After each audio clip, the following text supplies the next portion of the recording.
Good afternoon, and my name is Natasha Sheppard, and welcome to another episode of Empower Her. Thank you for joining us today as we celebrate Women's Month. And today I'm going to bring before you a story about some women in the Bible that did some extraordinary things. But first, I want to give honor to God, who's the head of my life. I also want to give honor to our pastor, Pastor Abraham Bellinger, and his wife, Lady Ty. I want to also thank and give honor to Minister April Cooper, who is the coordinator of this program, and we just thank you for the opportunity to be a part of this platform. Last but not least, I would like to give honor to my husband, Kevin. And so, like I said, today I would like to bring before you a story that I found very intriguing, very encouraging in the Bible about five women, and they are called the daughters of Zelophehad. And if you haven't read that story, I would encourage you to go back and read it. It's in Numbers 27, verses 1 through 11.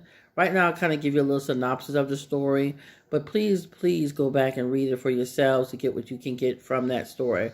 Well, the five women are five sisters who recently lose their father, named Zelophehad, and they are faced with a challenge that they cannot at this time receive any of their father's inheritance because they're not males.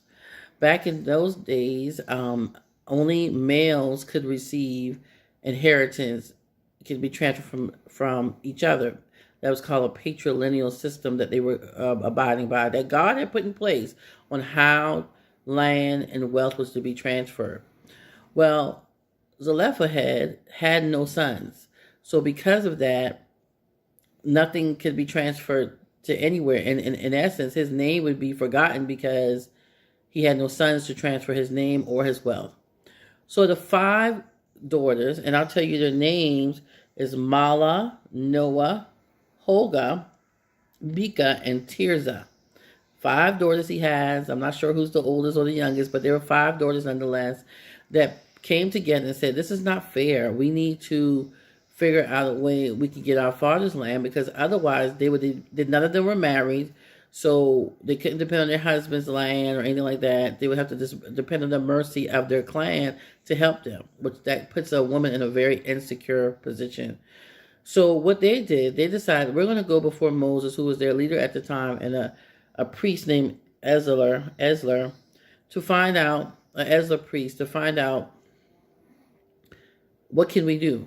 Our fathers had no sons, and we don't have anything to go off of.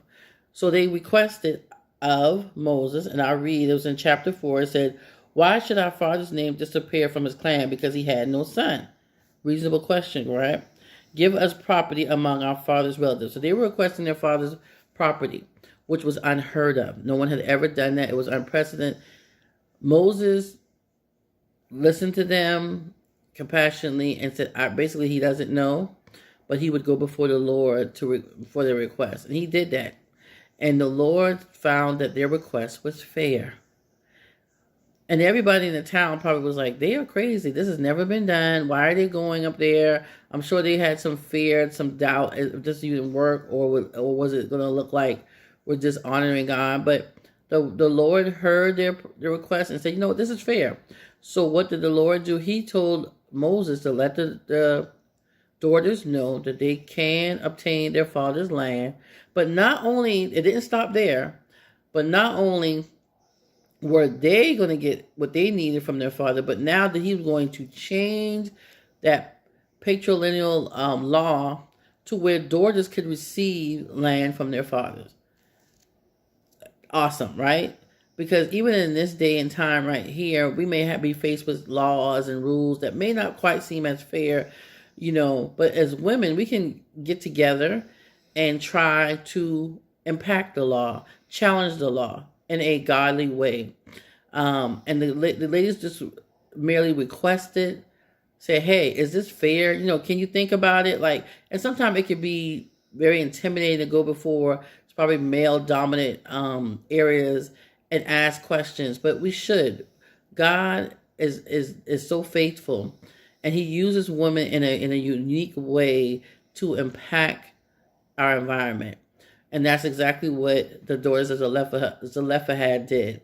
And so because they did it, we can do it too. So if I had to label this story, it would be we're better together. We're better together as women, as godly women, as we come together and just make our requests known to God. The worst he can say is no, but even if he said no, we know it's a reason, because God is not a man that he would withhold any good thing from his children. So especially his daughters. So I would say from this story, I learned that as women, whether you're biological sisters or sisters in Christ, that we should bound together to make a real change, not only for ourselves, but for others that come behind us. Well, I want to thank you for listening. I want to thank you for joining me. If you're ever in the Somerville area, please come worship with us. We're at 215 Azalea Boulevard Square at the Regal Cinema. That's right, at the movie theater. Come join us. Come worship with us. Come give God praise with us. And we welcome you there. We're about people. We're about loving God and loving God's people. So thank you for listening, and I hope to see you soon. God bless.